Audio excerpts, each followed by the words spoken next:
Ağlamağın yeri yok. Onsuz da su çoxalır. Göz yaşın xilas etmez batan bu ağ qəmini. Biz ki yaxşı bilirdik, her şey geride kalır.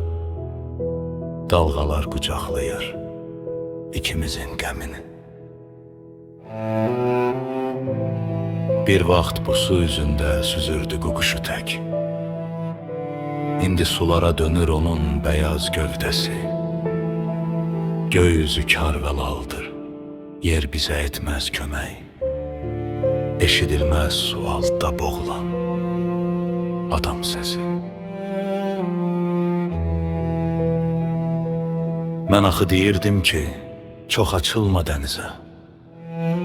Mən axı bilirdim ki, fırtınası qopacaq. Ağ gəmiyə nə var ki, olan olacaq bizə. Bu sahilsiz dənizdə ölüm bizi tapacaq.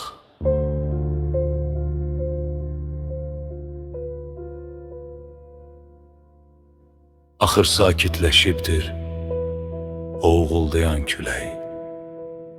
Nə bir səs səmir qaldı, indi sükut dəmidir. Göyə əl uzatmağın mənası yoxdur. Əl çək, su altında uyuyan, batan